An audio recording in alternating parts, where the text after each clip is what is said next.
विनोद एक गरीब किसान था। उसके पास जमीन का एक छोटा सा टुकड़ा था जिस पर वो खेती किसानी किया करता था। लेकिन विनोद अपनी खेती और किसानी से बिल्कुल भी खुश नहीं था, क्योंकि अक्सर उसकी फसल बर्बाद हो जाया करती थी। इसीलिए विनोद ने एक फैसला लिया। हे भगवान, अब तू ही कोई रास्ता दिखा। किसानी करके मैं बहुत थक चुका हूँ, क्योंकि अब इससे ज्यादा और नुकसान मैं बर्दाश्त नहीं कर पाऊंगा। इसीलिए मैंने फैसला किया है कि अब मैं किसानी नहीं करूंगा। अब मैं दूध बेचने का काम करूंगा। दूध बेचने के लिए मुझे अपनी खुद की गाय चाहिए, और गाय खरीदने के लिए मेरे पास पैसे नहीं हैं। इसीलिए अब मैं अपनी जमीन बेच दूंगा और बदले में अपने लिए एक गाय खरीदूंगा। ऐसा सोचकर विनोद अपना खेत एक जमींदार को बेच देता है और बदले में गाय खरीदने के लिए शहर जाता है। शहर में विनोद को तरह तरह की गायें देखने को मिलती हैं, लेकिन उनमें से विनोद को एक सफेद रंग की अपाहिज गाय पसंद आ जाती है। वैसे तो ये गाय अपाहिज है, लेकिन पता नहीं मेरा मन बार बार मुझे इसी गाय को खरीदने के लिए कर रहा है। कोई बात नहीं, इसकी बाहरी कमी को ना देखकर मैं इसके गुणों को देखकर ही इसे खरीदूंगा। विनोद दुकानदार के पास जाता है और दुकानदार से उस सफेद अपाहिज गाय के बारे में कहता है। भाई साहब, ये सफेद अपाहिज गाय कितने की है? इस गाय का दाम 50,000 है। ठीक है, आप मुझे यही गाय दे दो। मुझे यही गाय चाहिए अपने लिए। विनोद उस गाय को लेकर अपने घर आ जाता है। अरे वाह, मेरी गोपी तो सच में बहुत प्यारी है। आज मैं अपनी गोपी को खूब सारा खाना दूंगा। चल मेरी गोपी, मैं तुझे सबसे पहले खाना खिलाऊं। विनोद अपनी गाय का नाम गोपी रखता है। गोपी काफी दुधारू गाय थी, जो कि रोज सुबह शाम अच्छा खासा दूध दिया करती थी। विनोद बहुत खुश होता है और वो दूध बेचने के लिए निकल पड़ता है। दूध ले लो, दूध। अरे भाई, मेरी गोपी ने आज बढ़िया बढ़िया दूध दिया है। दूध ले लो, दूध। अरे कहाँ हो भाइयों बहनों, जल्दी बाहर आओ और पाओ मेरी गोपी गाय का दूध। तभी कुछ लोग अपने घर से बाहर आते हैं। उन लोगों को देखकर विनोद को ऐसा लग रहा था कि जैसे वो लोग विनोद से दूध खरीदने के लिए बाहर आ रहे हैं। लेकिन बाहर आते ही वो सब गुस्से में विनोद से कहते हैं। विनोद, तेरी हिम्मत कैसे हुई यहाँ दूध बेचने की? तुझे क्या लगा हम तेरी उस अपाहिज गाय का दूध पिएंगे और तूने हमें अपनी तरह गरीब भिखारी समझ रखा है क्या?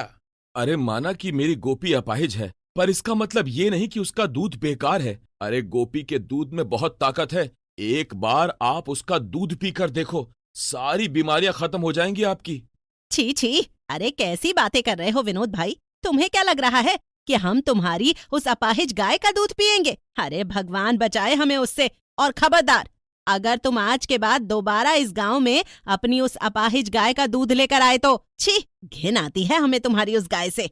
विनोद की गाय अपाहिज थी, इस वजह से गांव के सभी लोग विनोद से दूध खरीदने के लिए मना कर देते हैं। बेचारा विनोद परेशान हो जाता है और वो सारा का सारा दूध वापस अपने घर लेकर आ जाता है।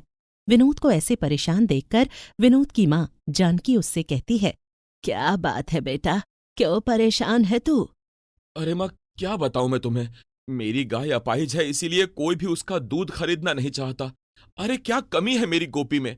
अच्छा खासा गाढ़ा दूध देती है। वो लोग उसकी कमियां देख रहे हैं, उसके अंदर का गुण कोई नहीं देख रहा। माँ, ऐसा दूध कोई गाय नहीं देती जैसा दूध मेरी गोपी देती है। कोई बात नहीं विनोद, तू परेशान मत हो। लोगों का क्या है, ये तो पता नहीं क्या क्या सोचते हैं और करते हैं। तू थोड़ा शांत हो जा, मैं तेरे लिए खाना लेकर आती हूँ। नहीं माँ, नहीं, रहने दो। मुझे खाना खाने का बिल्कुल भी मन नहीं है। वैसे ही मैं बहुत परेशान हूँ, और तुम तो जानती हो ना कि जब मैं परेशान होता हूँ मुझे कुछ भी अच्छा नहीं लगता। विनोद बहुत ज्यादा परेशान हो जाता है। उसे कुछ भी समझ में नहीं आ रहा था कि वो क्या करे। लेकिन फिर भी विनोद अगली सुबह फिर से दूध बेचने के लिए गांव में जाता है। लोग फिर से विनोद का विरोध करते हैं, लेकिन इस बार विनोद उन लोगों को जवाब देते हुए कहता है। देखो, अगर आप लोगों को मेरी गाय का दूध नहीं खरीदना है तो मत खरीदो। मैंने कभी किसी के साथ कोई जबरदस्ती नहीं की है। जिसे मेरी गाय का दूध पीना होगा वो मुझसे दूध खरीद लेगा। आप लोग मुझे बार बार ऐसे परेशान करने की कोशिश मत करो। मैं यहाँ मेहनत कर रहा हूँ और आप लोग मुझे मेहनत करने से रोक नहीं सकते हो। कुछ आदमी मिलकर विनोद को मारना पीटना शुरू कर देते हैं, जिससे विनोद की साइकिल पर रखा हुआ दूध नीचे जमीन पर गिर जाता है। बेचारा विनोद बहुत बुरी तरह से रोने लगता है और वो धीरे धीरे अपने घर की ओर आने लगता है। तभी रास्ते में विनोद को एक बूढ़ा आदमी मिलता है। वो बूढ़ा आदमी विनोद से कहता है, क्या बात है बेटा, तुम ऐसे परेशान क्यों हो? और तुम्हारे सर पर ये इतनी चोट कैसे आई? क्या हुआ? विनोद बहुत परेशान था, इसीलिए वो अपना मन हल्का करने के लिए उस बूढ़े आदमी को सारी बात बता देता है। जिसके बाद वो बूढ़ा आदमी विनोद से कहता है, अच्छा, तो ऐसी बात है। कोई बात नहीं बेटा, तुम एक काम करो, मुझे एक बार अपने साथ अपनी गोपी के पास ले चलो। मैं भी देखना चाहता हूँ आखिर तुम्हारी गाय कहाँ से अपाहिज है।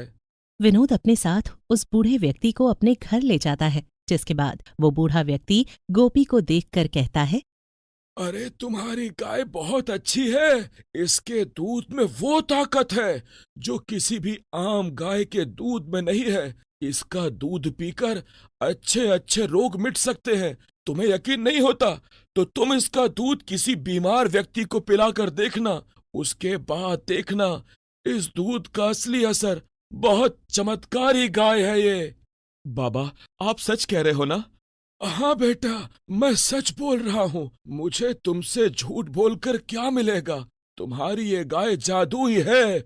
इसका दूध बहुत शक्तिशाली है। बड़े से बड़ा रोग मिटा सकता है इसका दूध। अगर तुम्हें मेरी बात पर विश्वास नहीं है तो थोड़ा शांत रहो। एक दिन इस गांव में हर किसी को इस गाय के दूध की कीमत पता चल जाएगी। ये कहकर वो बूढ़ा वहां से गायब हो जाता है। विनोद को कुछ भी समझ में नहीं आ रहा था कि आखिर ये सब क्या हो रहा है। देखते ही देखते कुछ महीने बीत जाते हैं और अब पूरे गांव में एक संक्रामक बीमारी फैल जाती है, जिस वजह से गांव का हर व्यक्ति बीमार पड़ गया था। बड़े से बड़ा डॉक्टर भी इस बीमारी का पता नहीं लगा पा रहा था। ये देखकर विनोद भी बहुत परेशान था। विनोद का एक पड़ोसी जिसका नाम मनोज था, वो भी इस संक्रामक बीमारी की चपेट में आ जाता है। मनोज विनोद का काफी करीबी दोस्त था। मनोज को ऐसे परेशान देखकर विनोद सोचने लगता है, हे भगवान, गांव में हर कोई बीमार है। सबको ऐसे परेशान देखकर मुझे बिल्कुल भी अच्छा नहीं लग रहा। एक काम करता हूँ, मैं अपनी गाय का दूध एक बार अपने दोस्त मनोज को पिलाकर देखता हूँ। क्या पता सच में मेरी गाय जादुई हो और इसका दूध पीने से गांव के सभी लोग ठीक हो जाएं। ऐसा सोचकर विनोद एक छोटी सी कटोरी में दूध लेकर मनोज के घर जाता है और मनोज को पिलाता है।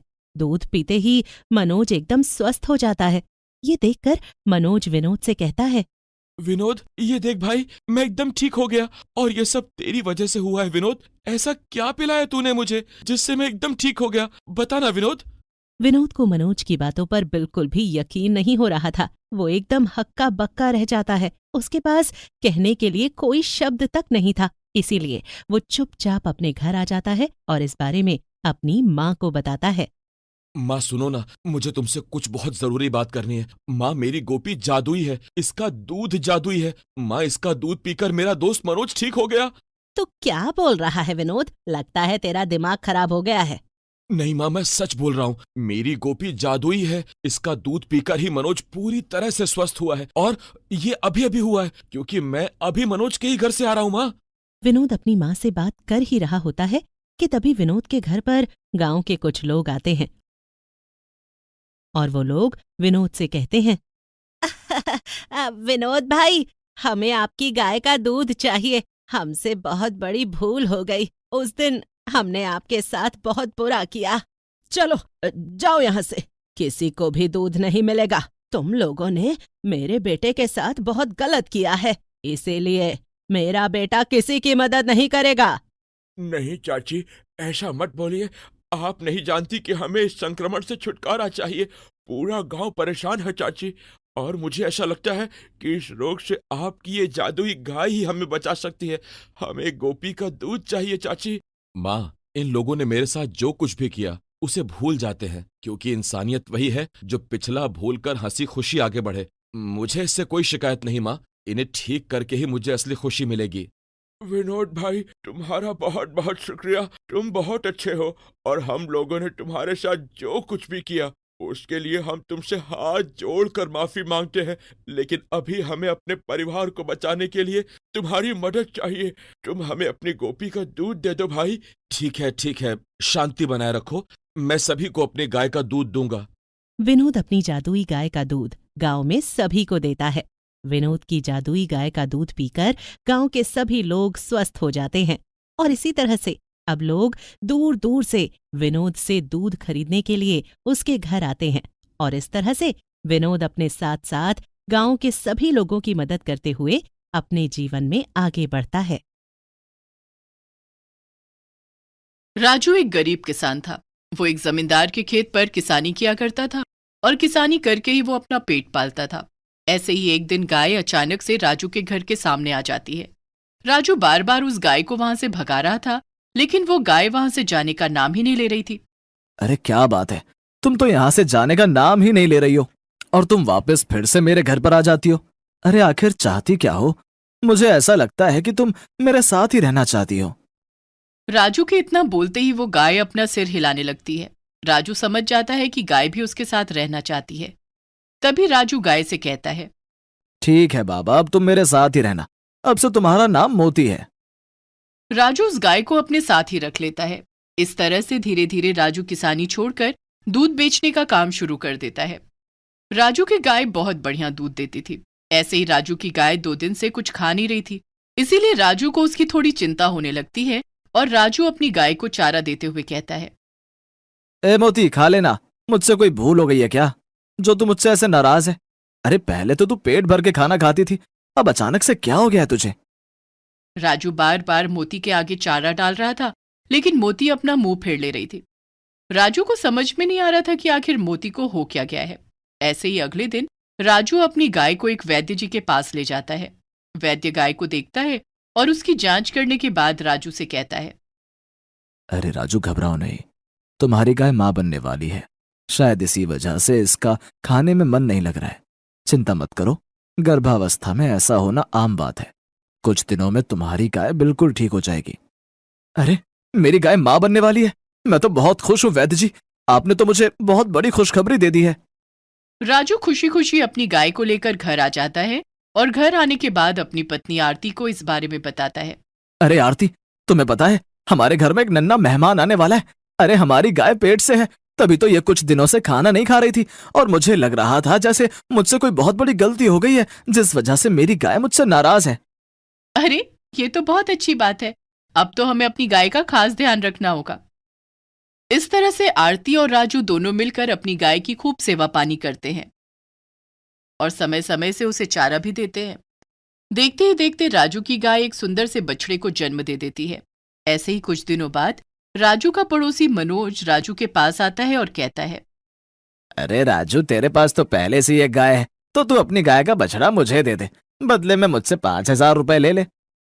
अरे नहीं मनोज भाई, दरअसल बात यह है कि मेरी गाय अपने बछड़े के बिना रह नहीं सकती है। अगर उसका बछड़ा उससे दूर हुआ तो वो दूध देना ही बंद कर देगी, और अगर उसने दूध देना बंद कर दिया तो हमारी रोजी रोटी तो वैसे ही बंद हो गई। इसलिए माफ करना भैया, 5,000 के चक्कर में हम अपना बहुत बड़ा नुकसान नहीं कर सकते। अच्छा चल 10,000 ले, लेकिन मुझे अपना ये बछड़ा दे दे। तेरा बछड़ा देखने में काफी सुंदर है, आगे जाकर अच्छी कीमत मिलेगी इसकी। क्या मनोज भाई, आपको बार बार मैं एक ही चीज के लिए मना करूं वो अच्छा नहीं लगता। अगर आपको कुछ और चाहिए तो मुझसे कह सकते हैं, लेकिन बछड़े की बात मत कीजिए, मैं आपको बछड़ा नहीं दे सकता। मनोज को गुस्सा आता है और वो गुस्से में वहां से चला जाता है। ऐसे ही कुछ दिन बीत जाते हैं। राजू अपने घर परिवार में बहुत खुश था और वो एक खुशहाल जीवन जी रहा था। पूरे गांव में राजू की गाय का दूध बहुत ही मशहूर था। दूर दूर से लोग दूध लेने के लिए उसके पास आते थे। उसकी ये तरक्की देखकर मनोज को और ज्यादा गुस्सा आता है, इसीलिए मनोज भी अपने लिए एक गाय खरीद कर ले आता है। मनोज की गाय भी अच्छा दूध देती थी, लेकिन मनोज अक्सर दूध में पानी मिला दिया करता था। ऐसे ही एक दिन एक ग्राहक मनोज से शिकायत करता है, क्या मनोज भाई, आपसे ये उम्मीद नहीं थी कि आप कभी ऐसी चिंदी चोरी करेंगे हमारे साथ। अरे जरा उस राजू की गाय का दूध देखो, वो अपने दूध में कभी पानी नहीं मिलाता, और आप हैं कि दूध में पानी मिलाकर देते हैं। तुमने हमें दूध में पानी मिलाते हुए देखा है क्या, जो तुम मेरे ऊपर ऐसा इल्जाम लगा रहे हो? अगर तुम्हें दूध नहीं लेना है तो मत लो, लेकिन फालतू की बकवास करने की जरूरत नहीं है। अरे भाई, मुझे किसी पागल कुत्ते ने काटा है क्या जो मैं तुमसे सुबह सुबह लड़ूंगा? अरे तुम अपने दूध में पानी मिलाते हो, तभी तो मैं तुमसे ये सब कह रहा हूँ। ठीक है, तो मैंने तुमसे कोई जबरदस्ती की है क्या कि तुम मुझसे आकर दूध लो? अगर तुम्हें दूध लेना है तो लो, नहीं लेना तो मत लो, और बात को यहीं खत्म करो। ठीक है भाई, अब तुमसे क्या ही बहस करना। वो ग्राहक तुरंत राजू के पास जाता है और वहां जाकर 2 लीटर दूध ले लेता है और दूध लेकर मनोज के सामने से ही जा रहा था। ये सब देखकर मनोज को बहुत गुस्सा आ रहा था। ये राजू अपनी तरक्की से मुझे जलाने की कोशिश करता है। अरे इसे अभी मेरे बारे में पता नहीं है। मेरा नाम मनोज है, सामने वाले की तरक्की को जलाकर राख कर देता हूं मैं। तो ये मामूली सा राजू क्या है मेरे सामने? मनोज अब पूरी तरह से राजू को बर्बाद करने के बारे में योजना बनाना शुरू कर देता है। तो वहीं दूसरी तरफ राजू अपने लिए एक गाय और खरीद कर ले आता है। वो गाय भी काफी दुधारू थी और वो भी अच्छा दूध देती थी। राजू पूरी ईमानदारी से अपनी गाय का दूध पूरे गांव में बेचा करता था। ऐसे ही एक रात राजू और आरती दोनों सो रहे थे। तभी मौका देखकर मनोज राजू की एक गाय को खूंटे से छुड़ाकर उसे जंगल की ओर ले जा रहा था और ले जाते उसे एक कुएं में धकेल देता है और खुद वापस घर आ जाता है। अगली सुबह राजू देखता है कि उसकी एक गाय गायब है। वो पागलों की तरह अपनी गाय को पूरे गांव में ढूंढने लगता है, लेकिन उसे उसकी गाय कहीं नहीं मिलती। हे भगवान, आखिर मेरी गाय कहाँ चली गई? मुझे उसकी बहुत चिंता हो रही है। कहीं मेरी गाय को कुछ हो तो नहीं गया? क्या करूं मैं? कहाँ ढूंढूं अपनी गाय को? आखिरकार राजू को उसकी गाय कहीं नहीं मिलती। यूं ही कुछ दिन और गुजर जाते हैं। ऐसे ही एक रात फिर से मनोज राजू की दूसरी गाय को खूंटे से छुड़ाता है और उसे भी जंगल की ओर ले जाता है और जंगल की ओर ले जाकर उस गाय को भी कुएं में धकेल देता है और खुद फिर से घर आ जाता है। अगली सुबह जैसे ही राजू की आंख खुलती है, वो देखता है कि अब राजू की दूसरी गाय भी गायब है। इस पर राजू बहुत बुरी तरह से रोता है। हे भगवान, आखिर मैंने ऐसा कौन सा पाप किया था जो मेरे साथ ये सब हो रहा है? इतनी मेहनत से मैंने अपनी गाय को खरीदा था और अब दोनों गाय अचानक से कहाँ गायब हो चुकी हैं। बिना गाय के मेरा कुछ नहीं हो सकता। क्या करूं मैं? अब तो ही कोई रास्ता दिखा भगवान। धीरे धीरे राजू की आर्थिक हालत बहुत ही ज्यादा खराब हो चुकी थी। राजू के पास अब खाने के लिए भी कुछ नहीं था। राजू को इस तरह से परेशान देखकर मनोज बहुत खुश होता है और खुशी खुशी राजू के घर जाकर राजू को ताने देते हुए कहता है, क्या हो गया राजू? बहुत घमंड था ना अपनी गाय पर। आखिरकार तेरी गाय ने तुझे धोखा दे दिया। इसलिए कहा था मैंने तुझे कि अपनी गाय का बछड़ा मुझे बेच दे, लेकिन नहीं, उस समय तो तू अपनी गाय और अपने बछड़े पर बहुत ही ज्यादा इतरा रहा था ना। मनोज भाई, अगर मेरे दुख का साथी नहीं बन सकते तो कम से कम मुझे इस तरह से ताने मत दो। रही बात मेरी गाय की, जिसने भी मेरी गाय के साथ कुछ भी उल्टा सीधा किया है ना, उसकी सजा तो एक दिन उसे जरूर मिलेगी। अरे तेरी गाय तो जंगली थी, भाग गई वो। अरे जंगली गाय कभी किसी खूंटे से बंद कर रह नहीं सकती है। आज यहाँ तो कल वहां। अब अगर तुझे अपनी गाय का इंतजार करना है तो करता रह भाई, मैं तो चला। मनोज की इन बातों से राजू समझ जाता है कि आखिर इन सब के पीछे कहीं ना कहीं मनोज का ही हाथ है। लेकिन राजू के पास भी ऐसा कोई सबूत नहीं था कि वो मनोज को इन सब का जिम्मेदार ठहरा पाए। इसीलिए राजू शांत हो जाता है। ऐसे ही एक दिन राजू किसी जरूरी काम से कहीं जा रहा था। उसे रास्ते में एक घायल गाय दिखाई देती है। हे भगवान, इस मासूम गाय को यह चोट कहाँ से लग गई? इसे कितना दर्द हो रहा होगा। ये बेजुबान जानवर अपना दर्द किसी को बता भी नहीं सकती है। क्या करूं मैं? कुछ समझ में नहीं आ रहा। एक काम करता हूं, इसे वैद्य जी के पास ले जाता हूं। इतना बोलकर राजू उस गाय को वैद्य जी के पास ले जाता है। वैद्य जी गाय के घाव पर मरहम लगा देते हैं। थोड़ी देर बाद राजू गाय को लेकर अपने घर आ रहा था। घर आने के बाद दोनों पति पत्नी उस गाय को अपना लेते हैं। ऐसे ही रात को आरती खाना बनाने जा रही थी। तभी आरती देखती है कि उसके घर में खाने के लिए एक दाना भी नहीं था। वो उदास मन से बैठी हुई थी। तभी राजू वहां आता है और कहता है, क्या हुआ आरती, तुमने खाना नहीं बनाया? आखिर क्या बनाऊं, घर में बनाने के लिए कुछ भी नहीं है। दोनों पति पत्नी आपस में यही सारी बातें कर रहे थे। तभी राजू की गाय घर में आ जाती है। गाय को घर में आता हुआ देखकर राजू थोड़ा हैरान हो चुका था, लेकिन तभी गाय अपने मुंह से बहुत सारे सोने के सिक्के निकालने लगती है। सोने के सिक्के देखकर राजू समझ जाता है कि ये कोई जादुई गाय है। खूब सारे सोने के सिक्के देने के बाद वो गाय हमेशा हमेशा के लिए वहां से गायब हो जाती है। आरती देखो, ये गाय हमारी मदद करने के लिए आई थी। हे भगवान, ऐसा चमत्कार करने के लिए आपका बहुत बहुत शुक्रिया। आप नहीं जानते कि आपने हमारी कितनी मदद की है। राजू और आरती दोनों बहुत खुश थे। उन सोने के सिक्कों की मदद से अब दोनों पति पत्नी अपनी हर जरूरत को पूरा करते हैं और अब राजू फिर से अपना एक खुशहाल जीवन जी रहा था। राजू को खुश देखकर मनोज को फिर से गुस्सा आता है और अब मनोज राजू को हमेशा हमेशा के लिए रास्ते से हटाने की योजना बना रहा था। एक दिन राजू मार्केट से कुछ सब्जियां लेकर घर वापस आ रहा था। तभी रास्ते में उसे मनोज दिखाई देता है। मनोज के हाथ में एक चाकू था। मनोज चाकू से राजू के ऊपर वार करने ही वाला था कि तभी वहां पर खूब सारी गायें आ जाती हैं और वो सारी गायें मिलकर मनोज को बहुत बुरी तरह से मारने लगती हैं। तभी मनोज डर के मारे वहां से भाग जाता है और दोबारा कभी राजू को परेशान नहीं करता। मणिलाल एक गरीब लकड़हारा था। उसके परिवार में उसकी पत्नी सिंदूरी और बेटी जूही थी। मणिलाल दूर जंगल में लकड़ी काटने जाता और उन्हें बेचकर अपना जीवन यापन करता रहता था। उसकी आमदनी इतनी नहीं थी कि वो अपने परिवार को सारी सुख सुविधाएं दे सके। वो लकड़ी काटने के साथ साथ उन लकड़ियों के कुछ खिलौने भी बनाता था। यदा कदा कोई उसके उन खिलौनों को खरीदता। आप इतनी मेहनत करते हो, फिर भी आमदनी ना के बराबर ही है। अगले महीने मेरी बहन की शादी है। अब समझ नहीं आ रहा उसके लिए क्या लूं, और कुछ हमारे भी कई खर्चे हैं। मैं क्या करूं सिंदूरी, लोगों ने जब से गैस स्टोव जलाने शुरू कर दिए हैं, लकड़ी कोई खरीदता ही नहीं। मैं सोच रहा हूं कि कोई और काम धंधा ढूंढ लूं, पर फिर सोचता हूं मेरे तो पुरखों तक ने यही काम किया है। मैं अब क्या काम करूं? काम तो हमें कोई और देखना ही पड़ेगा जी। अभी तो जूही छोटी है, 2-3 साल बाद इसको स्कूल में भी डालना होगा। तब क्या करेंगे? चलो, अभी तो मैं जंगल से लकड़ियां काटने जा रहा हूं, सोच लूंगा वहां पर काम करते करते। मणिलाल अपनी कुल्हाड़ी उठाकर जंगल की तरफ निकल जाता है।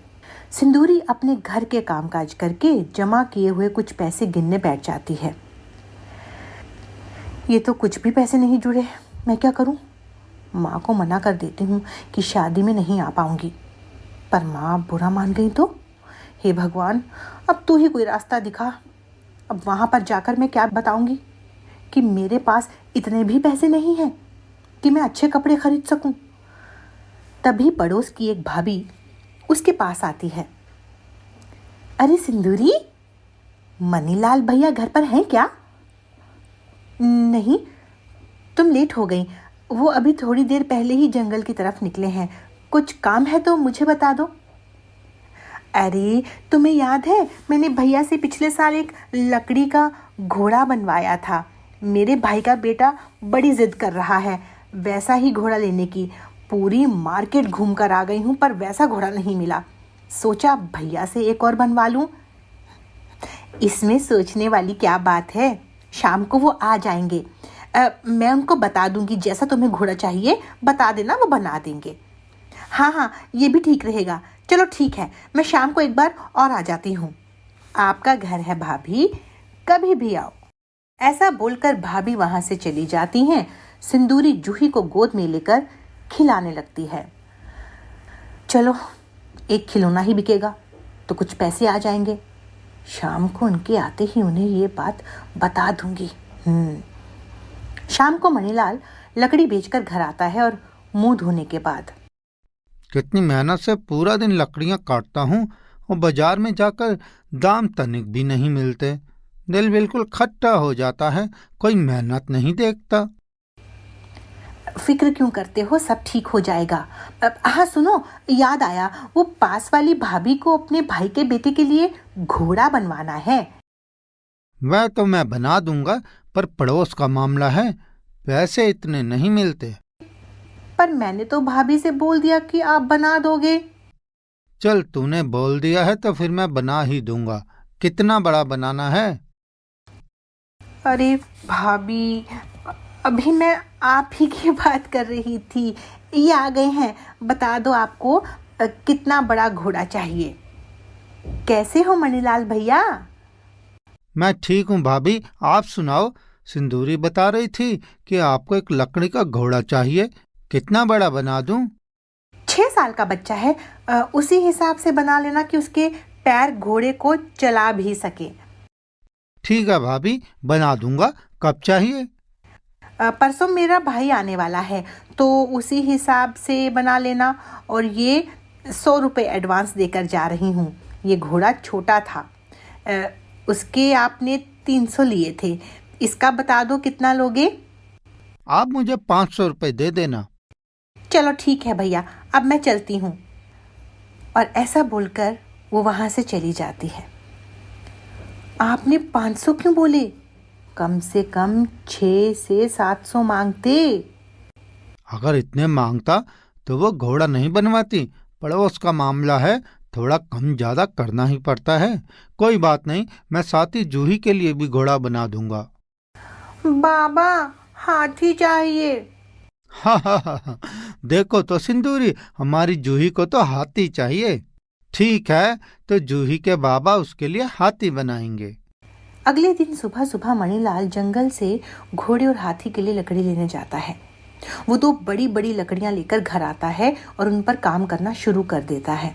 जूही घर के बाहर अपने बाबा के बने हुए कुछ छोटे लकड़ी के खिलौनों से खेल रही होती है। तभी वहां से कुछ लड़के लड़कियां गुजरते हैं। देखो तो वो छोटी बच्ची कितने प्यारे खिलौने से खेल रही है, बिल्कुल यूनिक है। चलो पास जाकर देखते हैं, लग तो बहुत प्यारे रहे हैं। ये बात तो है, गांव में छोटी छोटी जगहों पर आर्ट देखने को मिलता है। वो सब जूही के पास पहुंच जाते हैं और खिलौने उठाकर देखने लगते हैं और फोटो खींच लेते हैं। तभी अंदर से सिंदूरी आवाज़ सुनकर बाहर आ जाती है। हाँ जी, अब आप लोग कौन हैं और क्या काम है? कुछ नहीं, हम खिलौने देख रहे थे, बिल्कुल अलग तरह के खिलौने हैं। ये आपने कहाँ से खरीदे? खरीदे वरीदे नहीं हैं, इसके पापा ये खिलौने बनाते हैं। क्या आप हमें और खिलौने दिखा सकती हैं? नहीं नहीं, उनका काम खिलौने बनाने का नहीं है। वो तो बस अपनी बेटी के लिए या कोई बोल देता है तो उन्हीं के लिए ही खिलौने बनाते हैं। आवाज़ सुनकर मणिलाल भी बाहर आ जाता है। क्या हुआ सिंदूरी? कुछ नहीं, ये शहर के बच्चे आए हैं, जूही के खिलौनों को देखकर पूछ रहे हैं कि कहाँ से खरीदे। मैंने बता दिया कि खिलौने आप बनाते हो। ये खिलौने आप बनाते हैं? ये सच में बहुत अच्छे हैं। क्या हम आपसे कुछ खिलौने खरीद सकते हैं?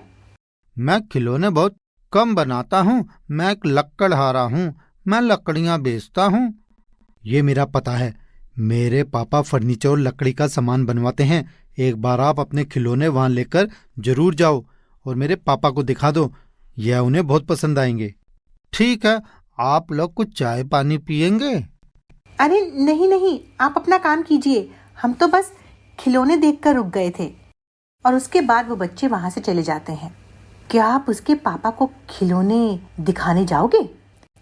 अरे सिंदूरी, तू भी किन लोगों की बातों में आ गई? ये शहर के लोग ऐसे खिलौने पसंद नहीं करते।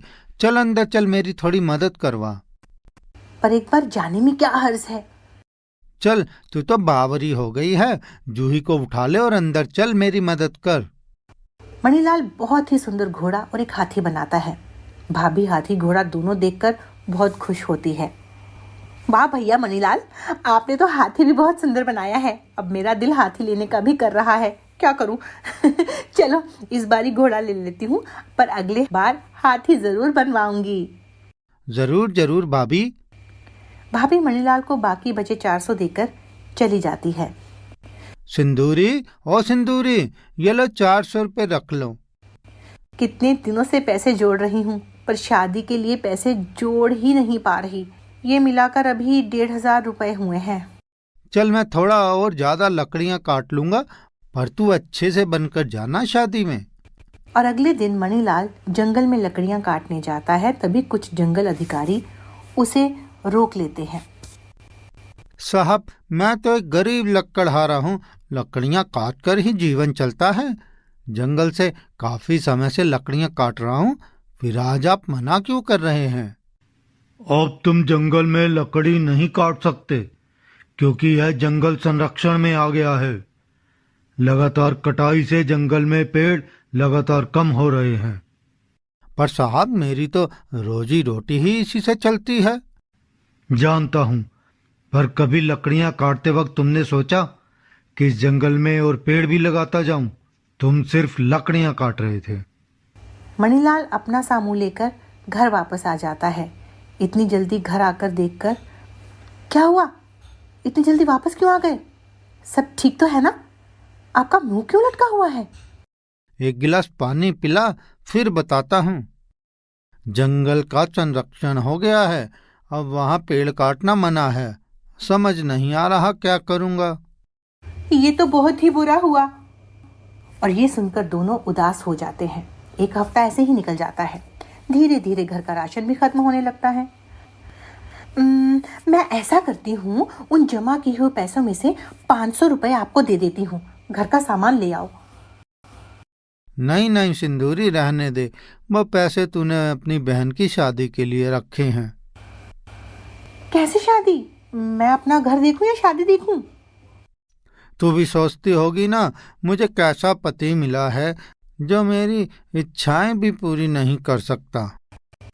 मैं तो ऐसा कुछ भी नहीं सोचती हूँ। भगवान खुद देख लेगा।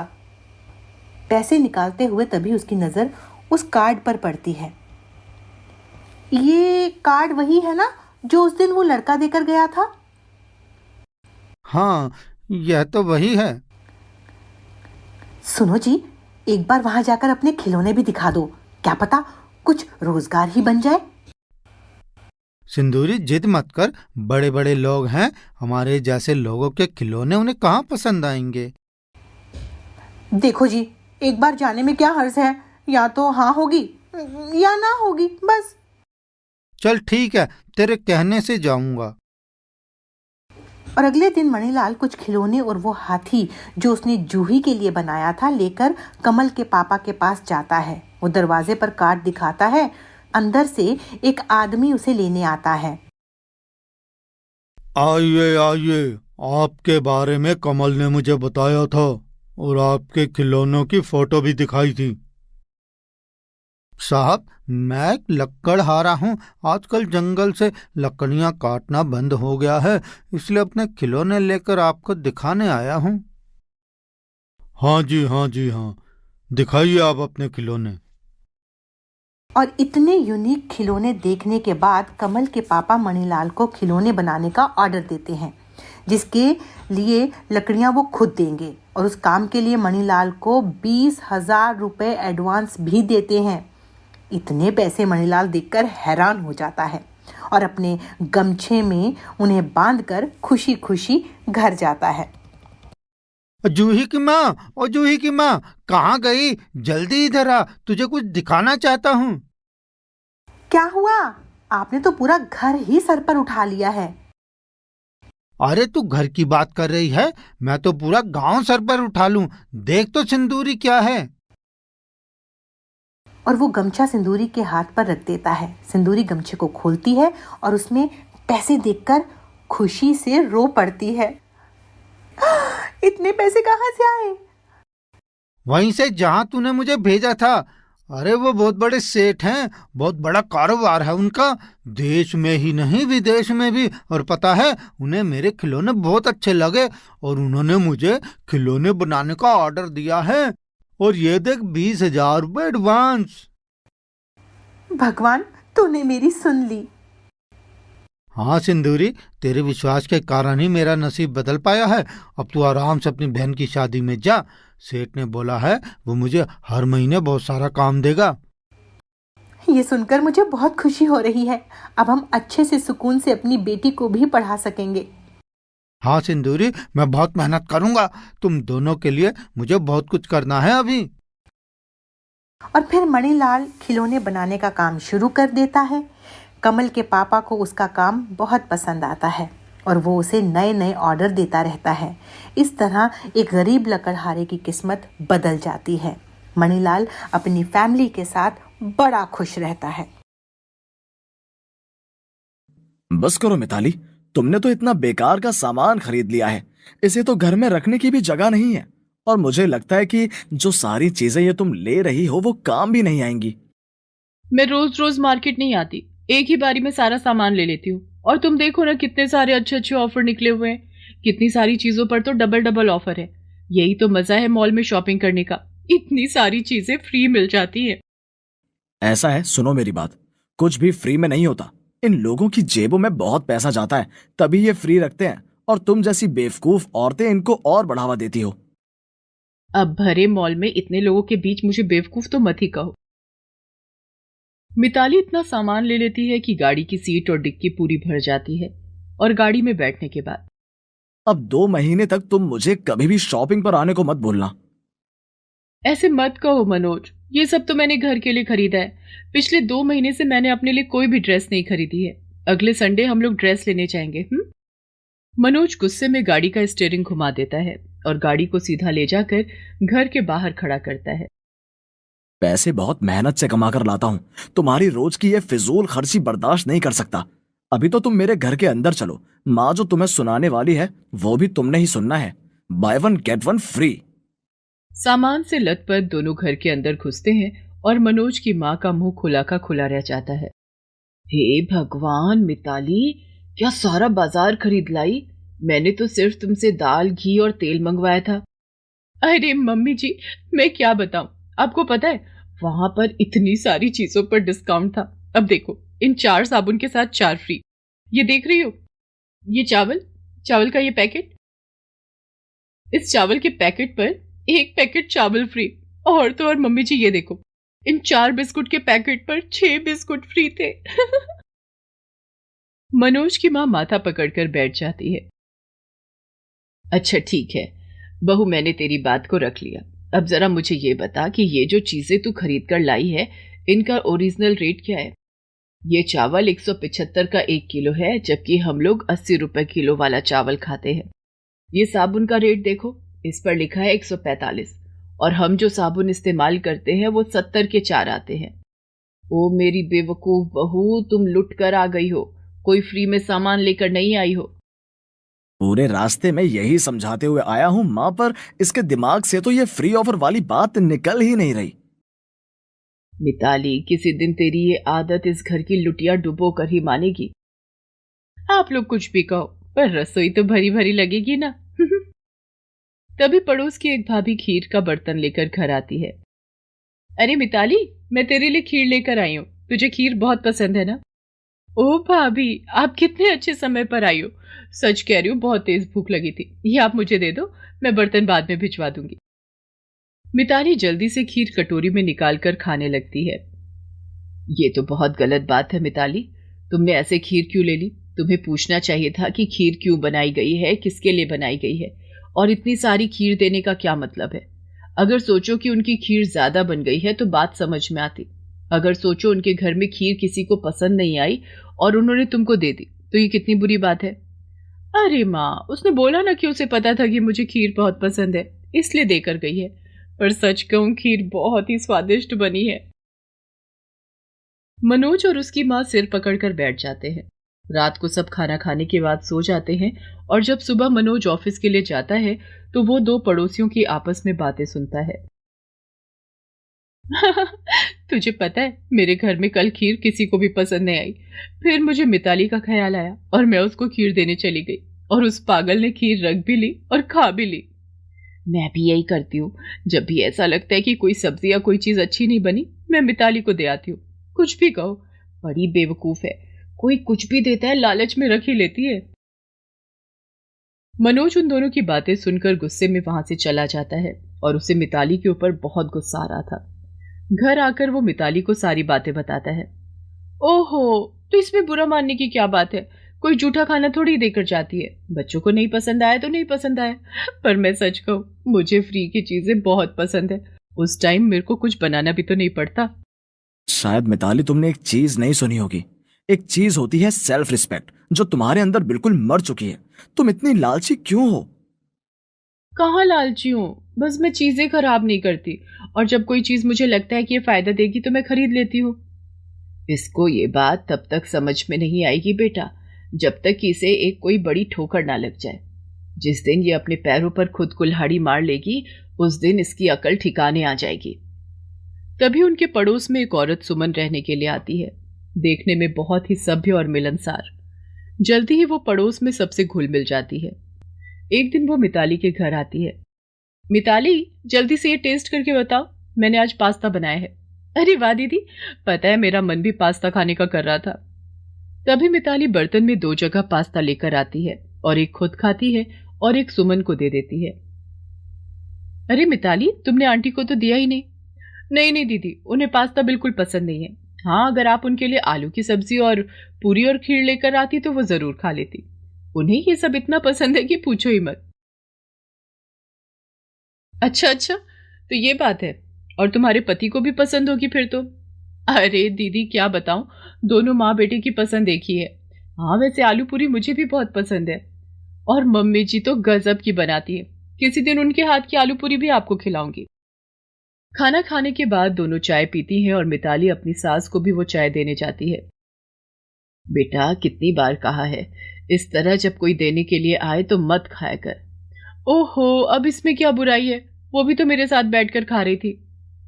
सुमन के वहां से चले जाने के बाद मिताली घर के काम निपटाने लगती है। शाम को जब मनोज घर आता है, मनोज ये देखो, मैंने ऑनलाइन कितने सारे सूट देखे हैं और इनकी प्राइस मार्केट रेट से कितने कम है।